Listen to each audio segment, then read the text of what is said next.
이 시간 에스더 6장 1절부터 13절까지의 말씀 가지고 잠든 왕 깨어난 하나님이라는 제목으로 하나님 말씀 나누도록 하겠습니다. 여러분 혹시 루틴이라는 말을 들어보셨을까요? 루틴이라는 말은요, 일정한 순서와 방법으로 반복적으로 수행하는 일련의 행동이나 습관을 말합니다. 보통 루틴이라는 이 개념이 통용되는 곳은 예술, 문화, 스포츠 이쪽이죠. 예를 들어 최근에 이제 많은 인기를 끌고 있는 야구를 할 때, 그 야구를 할 때 타자가 타석에 들어서 갑자기 막 이상한 행동을 합니다. 뭐 이렇게 배트를 막 세네 번 돌리기도 하고, 이렇게 몸을 풀었다가 다시 펴기도 하고, 이러한 행동을 반복하는 게 그 사람이 갖고 있는 루틴입니다. 내가 이런 행동을 했을 때 제일 공을 잘 쳤더라라고 하는 좋은 기억을 가지고 그렇게 하는 것이죠. 그리고 다른 문화예술계에 종사하는 사람들도 내가 아침에 일어나서 어떤 물을 마시고 몇 시에 어떤 행동을 하고, 이러한 행동 하나하나가 그 사람이 최선의 컨디션을 발휘할 수 있도록 만드는 가장 좋은 루틴이라 생각해서 그 루틴을 지키는 경우가 굉장히 많습니다. 여러분, 이런 행동을 왜 하는 걸까요? 통제할 수 없는 수많은 갖가지 변수가 있는데 그나마 내가 통제할 수 있는 게 내 루틴이기 때문에 내 마음의 평안을 얻기 위해서 그런 행동을 하는 것이죠. 어떤 야구 감독이 그런 얘기를 했습니다. 팀이 연승을 하면 자기는 속옷을 갈아입지 않는다. 그런데 만약 22연승을 하면, 한 30연승을 하면 정말 심각해지는 상황이 생기게 되는 것이죠. 내가 그 사람의 속옷 때문에 연승을 하는 게 아닙니다. 그 사람이 옷을 갈아입는다고 해서 지는 게 아닙니다. 그런데 그 마음의 평안을 얻기 위해서 그나마 통제 가능한 내 상황을 통제함으로 일단 내 마음의 평안을 얻으려고 노력하는 것이죠. 그런 의미에서 여러분, 우리에게 있어서 그리스도인의 루틴이란 우리의 삶에 최대한 하나님께 거룩한 주파수를 맞추기 위해 하나님께 나아가기 위한 우리의 삶의 습관으로 굳어져야 하는 것을 의미한다라고 저는 생각을 합니다. 최대한 하나님 앞에서 하나님과 소통하기 위해 말씀이라는, 그리고 기도라는, 예배라는 많은 창구를 열어두고 하나님이 그때그때 내게 필요로 하시는 말씀들을 가지고 그 말씀 앞에 내가 엎드려 반응할 수 있도록 나를 내어드리는 것, 여러분, 이것이 우리가 하나님께 올려드릴 수 있는 가장 훌륭한 루틴의 자세죠. 그 루틴이 만들어지고 또 쌓이고 쌓여서 진정으로 내 삶의 습관이 된다면 우리는 하나님이 원하시고 뜻하시는 삶의 자세들을 하나하나씩 갖게 될 것입니다. 여러분, 그것이 바로 성경에서 말하는 성령의 9가지 열매가 아닐까라는 생각을 저는 하게 됩니다.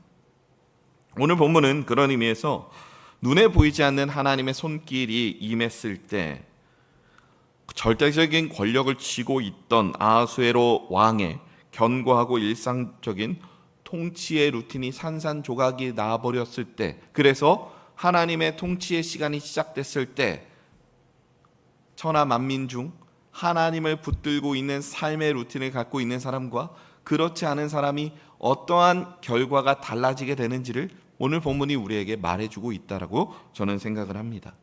오늘 본문 1절 말씀을 보면 하나님이 깨뜨리신 아하수에로 왕의 루틴이 무엇인지를 알 수 있습니다. 우리 1절 말씀 다 같이 합독하겠습니다. 그날 밤에 왕이 잠이 오지 아니하므로 명령하여 역대 일기를 가져다가 자기 앞에서 읽히더니, 여러분, 1절 말씀을 보면 아하수에로 왕이 잠이 들지 못하는 상태라는 것을 우리가 확인할 수 있습니다. 물론 모든 사람에게 있어서 잠은 일상생활을 살아가는 데 있어서 굉장히 중요한 요소이긴 하지만 당시 왕에게는 특별히 훨씬 더 중요한 삶의 시간으로 알려져 있습니다.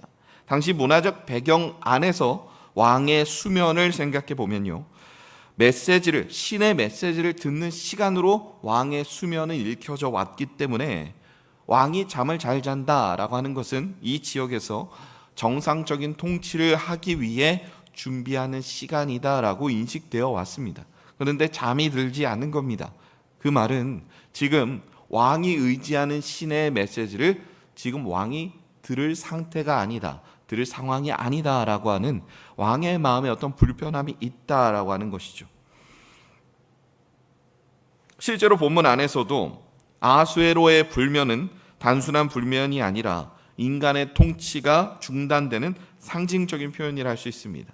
아수에로의 마음과 뜻과 생각대로 이어지는 통치가 아니라 이제는 하나님의 시간이 시작되었다라는 사실을 알리는 중요한 문학적인 장치로 사용되고 있다는 것이죠. 그래서 아수에로는 서둘러 잠에 들기 위하여 역대일기를 가져다가 읽도록 지시합니다. 역대일기란 오늘 우리에게 무엇이냐라고 묻는다면 조선 왕조실록과 같은 책이다라고 말씀드릴 수 있겠습니다. 여러분, 우리가 잠이 안 오면 여러분 혹시 뭐 하십니까? 잠이 안 오실 때 성경을 읽으시기 바랍니다. 잠이 잘 오시겠죠. 우리의 삶에서 잠이 잘 안 올 때 우리가 흔히 하는 행동, 예전에 어른들이 많이 가르쳐 줬던 행동은 어려운 책을 읽어라 라고 하는 것이죠.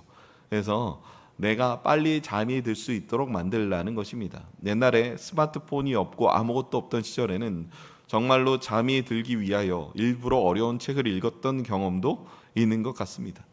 물론 아하수에로 왕이 잠이 들기 위하여 지금 어려운 책을 읽으려고 자신의 역대 일기를 갖고 오라고 했던 것은 아닐 것입니다. 제가 앞서도 말씀드렸듯이 여러분, 왕의 수면은 신의 메시지를 듣고 온전한 통치를 준비하기 위한 시간이다라고 말씀드렸습니다.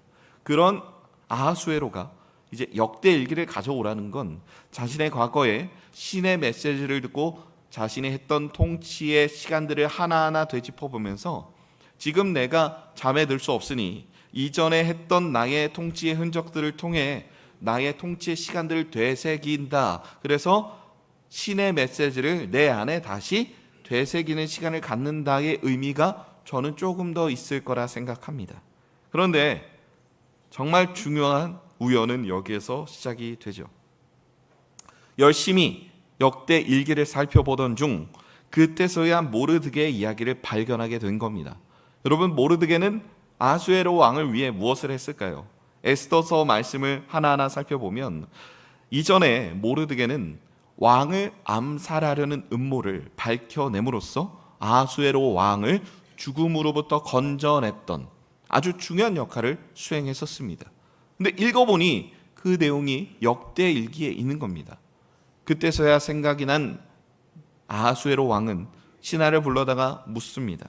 내가 이 모르드게에게 어떤 훌륭한, 어떤 좋은 상을 내린 적이 있느냐라고 묻죠. 그리고 오늘 보면 3절에 그 측근과 신하들이 이렇게 말을 합니다. 오늘 보면 3절 말씀 우리 다 같이 합독하겠습니다. 왕이 이르되 이 일에 대하여 무슨 존귀와 관작을 모르드게에게 베풀었느냐 하니 측근 신하들이 대답하되 아무것도 베풀지 아니하였나이다 하니라.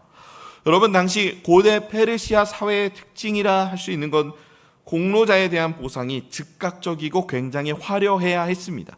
심지어 이 공로자는 어떤 공로자입니까? 왕을 죽음으로부터 건져낸, 왕이 암살당할 위험으로부터 건져낸 가장 훌륭한 공을 세운 공로자입니다. 그런데 이 사람에게 상을 내리지 않은 겁니다. 그러면 뭐가 문제가 되느냐? 왕의 체면이 문제가 되는 거죠. 이 신하는 나를 위하여 정말 최선을 다해서 나의 목숨을 구해줬는데 내가 상을 내리지 않은 겁니다. 그러면 쉽게 말해서 왕으로서 모양이 빠지는 거죠. 그래서 이때서야 이 일이 생각난 아하수에로는 이 일을 어떻게 처리할 것인지를 고민합니다. 마침 아하수에로 왕궁으로 하만이 이른 시각에 들어왔습니다. 하만이 들어온 건 이유는 너무나도 단순합니다. 일전에 하만이 모르드게와 마주쳤을 때 모르드게가 자신에게 인사를 하지 않았던 그 결과를 따라서 이제 하만은 제비를 뽑아 유대 민족을 죽이고 자신에게 인사를 하지 않았던 모르드게를 장대에 매달아 죽이려고 하는 음모를 갖고 있었고, 그 일을 실행하는 당일이 되어서 정말 산뜻한 출발로 왕에게 일찍 나아가 왕에게 이 뜻을 전달하러 간 것입니다. 마침 아하수에로 왕은 자신이 모르드게에게 귀한 상을 내리겠다라고 하는 결심을 했고, 하만이 들어오자 하만에게 묻습니다. 내가 상을 주고 싶은 사람이 있는데 그러면 그 사람에게 어떻게 해야 하느냐? 여러분, 모르드게는 이 일에 대해서 어떻게 생각했다고 오늘 본문에서 말하고 있습니까? 저 왕이 나에게 상을 주고 싶구나라고 하는 생각을 했습니다. 여러분, 이 하만이라는 사람은요, 평소에 어떤 삶의 루틴을 갖고 있었냐면 어떻게든 자신을 드러내고 교만함에 휩싸여 살려고 하는 그런 자기중심적인 삶의 루틴을 가지고 있었습니다. 그래서 이러한 제안이 들어왔을 때 나에게 왕이 줄 수 있는 가장 최고의 보상이 무엇인지를 생각하고 이야기했다는 것입니다. 그런데 이 보상은 하만에게 주어지는 보상이 아니었습니다. 하만이 최선을 다해서 자신의 삶의 습관을 따라, 자신의 삶의 루틴을 따라 상을 줘야 한다고 언급한 이 상의 주인공은 다름 아닌 모르드게였다는 것입니다. 오늘 본문 10절 말씀에 바로 이러한 왕의 뜻이 대변되어 있는데요, 오늘 10절 말씀 우리 다 같이 합독하여 읽겠습니다.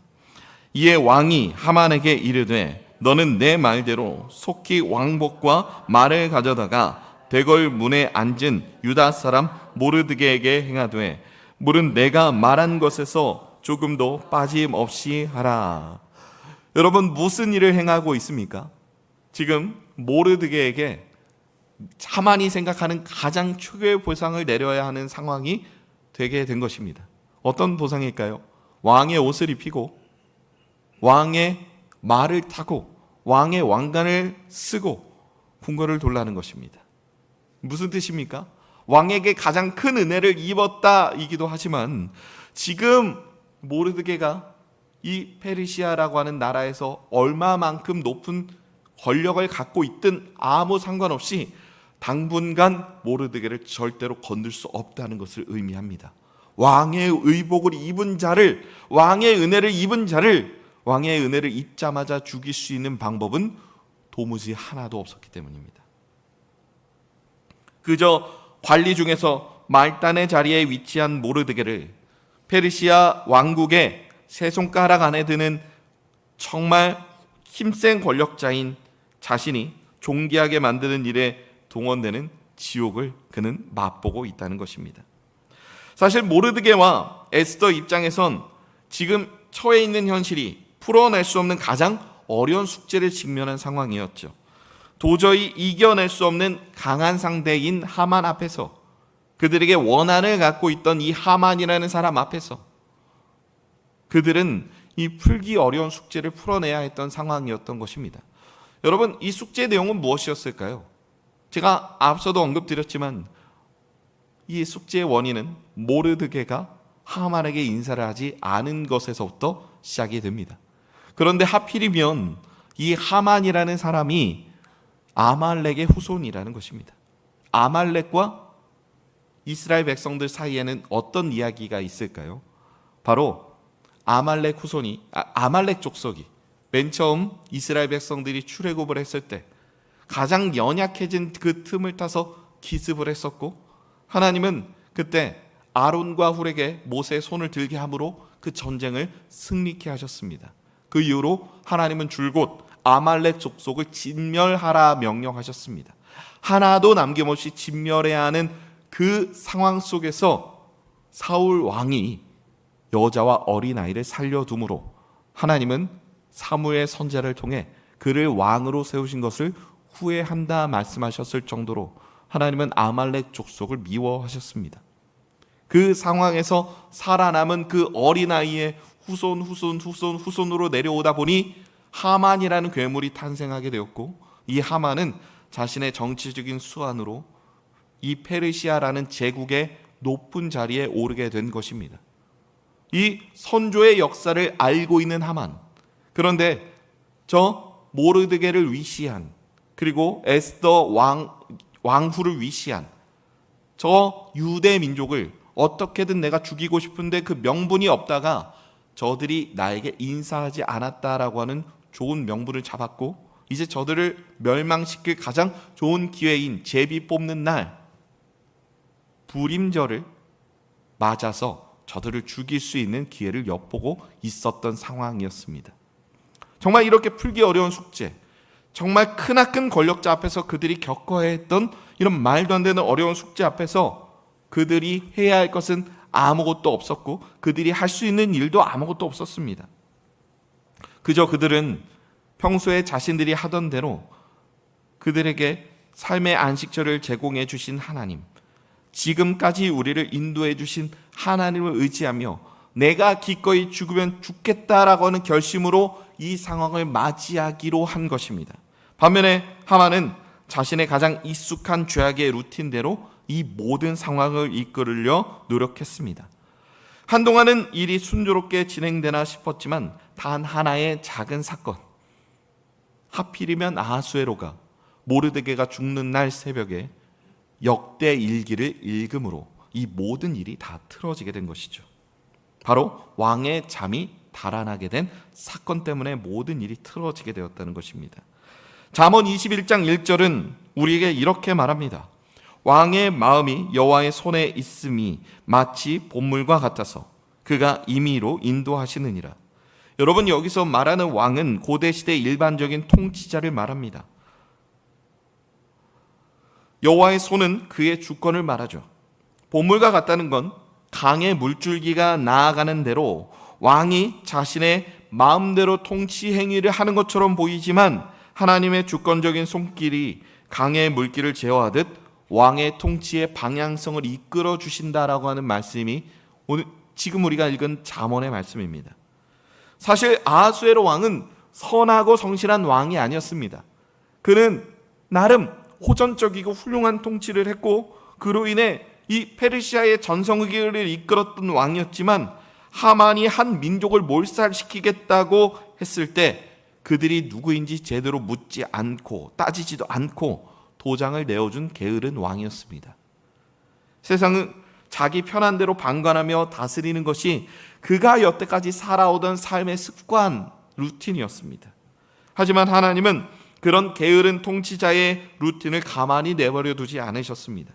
그의 잠을 빼앗으시고 통치를 잠시 멈추게 하심으로 비로소 하나님의 진짜 통치가 시작되도록 모든 상황을 다 이끌어 주셨다는 것입니다.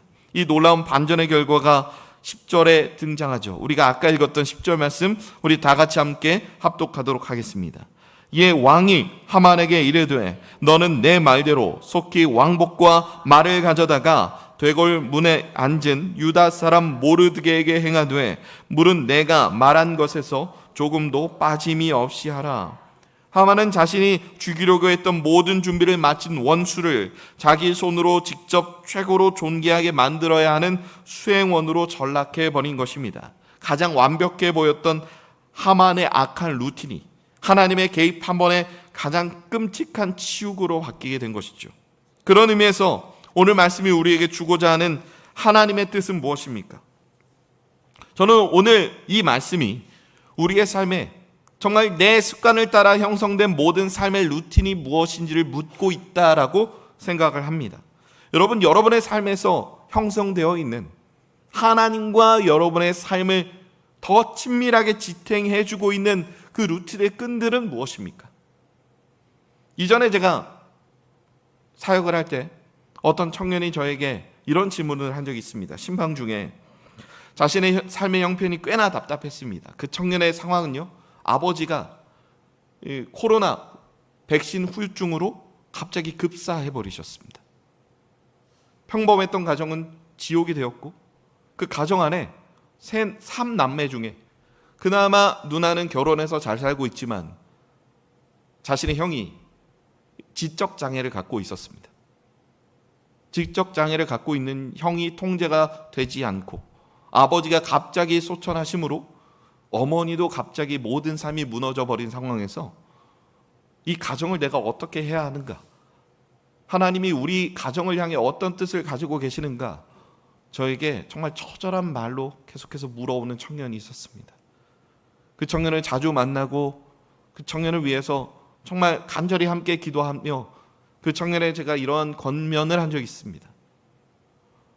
네가 지금 여기에서 주저앉을 때가 아니라 너의 삶의 여러 채널을 통해 하나님을 찾고 있어야 한다. 그래야만 너희의 이 가정을 향한 하나님의 뜻을 네가 알 수가 있다라고 하는 겁니다. 최대한 하나님의 말씀과 가까이 하려 노력하고, 최대한 너의 시간이 빌 때마다 하나님께 기도해야 하고, 또 모든 예배 가운데 나를 향한 하나님의 말씀이 무엇일지를 네가 기대함으로 예배 가운데 나와 예배를 드려야 한다라고 이야기를 했습니다. 다른 방법이 없는 것이죠. 우리의 삶의 루틴을 최대한 하나님 앞에 정직함으로 맞추고, 하나님의 말씀으로 맞추고, 하나님을 찬양하는 것으로 맞추고, 나의 기도로 맞추며 나아갈 때 우리는 비로소 하나님의 뜻을 조금씩 알게 되고 발견하게 되는 것입니다. 그 습관을 따라 하나님은 역사하게 되는 것이죠. 기독교 변증가 C.S. 루이스는 그의 저서 순전한 기독교에서 교만과 겸손에 대한 탁월한 통찰을 제시합니다. 그는 교만을 이렇게 말합니다. 죄 중에 가장 심각한 죄라고 말하며, 단순히 자존심이 센 것이 아니라 다른 사람보다 우월해지기 위해 끊임없이 비교하고 짓밟으려 하는 욕망이라 칭합니다. 여러분, 이러한 삶의 루틴을 누가 갖고 있었습니까? 하만이 갖고 있었습니다. 그의 삶의 루틴을 따라 그의 삶이 잘 풀리는 것처럼 보였습니다. 오늘날 이 세상도 마찬가지죠. 끊임없이 욕심을 가지고 다른 사람을 짓밟으려 하는 사람이 잘 안 되면 좋겠는데, 오히려 그런 사람들의 인생이 그 부지런한 그의 삶의 루틴을 따라 잘 풀리게 되는 경우가 많다는 것을, 생각보다 많다는 것을 우리는 발견하게 됩니다. 하만 같은 사람들, 그런데 그의 삶이 정말 잘 풀리게 되는 그런 경우들을 우리는 많이 보게 된다는 것입니다. 다른 사람들을 짓밟고 내가 높아져야 직성이 풀리는 그런 사람들. 반면에 모르드게가 절하지 않았을 때 필요 이상의 분노를 느낀 것도 감히 내가 누군데 라고 하는 그런 마음으로 비롯된 그의 삶의 루틴의 일환이었다는 것을 우리는 보게 된다는 것입니다. 그리고 그 반대편에 서 있던 사람들은 누구였습니까? 바로 C.S. 루이스가 말하는 겸손의 루틴에 해당하는 사람들이죠. C.S. 루이스는 겸손에 대해 이렇게 말합니다. 단순히 나는 아무것도 아닙니다 라고 비하하는 것이 아니라, 하나님 앞에서 내가 정확히 누구인지를 깨닫는 사람이 겸손한 사람이다 라고 말하는 것입니다. 다른 사람들 앞에서 나는 아무것도 아닙니다 라고 손사래를 치며 말하는 사람이 아니라, 정확히 내가 하나님께 어떤 존재로 받아들여지고 있는지를 정확히 아는 사람이라는 겁니다. 즉, 내 힘으로 내게 주어진 모든 상황을 통제하려고 하는 헛된 시도를 멈추고 하나님의 개입을 기다릴 줄 아는 거룩한 멈춤이 바로 겸손이라고 하는 것이죠. 여러분, 에스더와 모르드게는 충분히 계략을 펼칠 수도 있었습니다. 분명 아하수에로는 에스더의 미모에 홀려서, 미모에 반해서 나라의 절반이라도 에스더에게 주겠다라고 약속을 했었던, 정말 훌륭한 미모를 갖고 있었던 사람이 에스더였습니다. 만약 에스더가 죄악의 방법대로 이것을 풀려고 노력했다면 자신의 미인계를 통해 아하수에로 왕에게 간청했을 것입니다. 그 방법대로 하는 것이 옳겠다라고 모르드게와 에스더는 한 마음으로 이 상황을 풀어내려고 하는 시도를 했겠죠. 근데 그들은 그렇지 않았습니다. 어떤 시도를 합니까? 내가 기꺼이 죽으면 죽겠다라고 하는 결심으로, 이 모든 상황을 풀어낼 전공법으로 하나님의 도우심을 구하고 있습니다. 직접적으로 그들이 하나님께 기도했고 하나님께 나아갔다라고 하는 것 에스더서에 나와 있지 않습니다. 에스더서에는 그 어디를 찾아봐도 하나님에 관한 언급이 없는 책으로 받아들여지고 있기 때문입니다. 다만 우리가 한 가지 확신할 수 있는 건, 그들이 취할 수 있는 가장 쉬운 방법을 택하는 것이 아니라 기꺼이 죽더라도 그들이 취할 수 있는, 택할 수 있는 가장 정직한 방법대로 이 상황을 풀어내려 노력했다는 것을 우리는 이 본문을 통해 확인할 수 있다는 것입니다. 내가 외모가 아름다운 사람이다 라고 하는 것을 무기로 풀어내려고 했다는 것이 아니라, 이 모든 상황에 다만 그들은 하나님의 통치의 개입을 원했다는 것입니다. 성도 여러분, 루틴은 무한 반복이고 우리의 습관으로 굳어지는 우리의 삶의 모습입니다. 그런데 그 반복의 방향성이 올바르지 않다면 그 익숙함은 우리를 영적으로 무뎌지게 만들고 결국 망가뜨립니다. 하만은 모든 위기가 자신의 지척에 다다랐음에도 불구하고 이 위기의 정체에 대해서 정확히 깨닫지 못했습니다. 그저 내가 살던 대로 살면 내 삶이 잘 풀리리라고 하는 한 가지 중요한 확신을 가지고 있었죠. 그래서 하나님은 우리의 일상에 때때로 개입하셔서 우리의 삶에 굳은 살처럼 굳어진 그 삶의 루틴을 강제로 끊어내실 때가 있습니다. 아하수에로 왕의 편안한 수면의 루틴을 끊으셨듯 오늘 우리의 삶을 지배하고 있는 이기적이고 교만한 죄악의 루틴도 그분의 충격적인 개입으로 깨뜨리시는 분이 하나님이라는 것입니다. 우리가 죄의 루틴에서 벗어나는 첫걸음은 무엇일까요? 내 삶의 잘못된 궤도를 정직하게 직면하고 하나님 앞에서 잠시 멈춰 서서 내가 하나님 앞에 어떠한 존재인지를 분명히 인식하는 것입니다. 나는 원래 이런 성격입니다. 나는 원래 이렇게 살아왔습니다가 사실 하나님께는 우리가 해야 하는 가장 구체적인 변명이 될 수는 없는 것이죠. 내가 어떻게 살아왔든 하나님은 우리에게 원하시는 삶의 방향성이 있다는 것입니다. 갈라디아 6장 9절은 우리에게 이렇게 말합니다.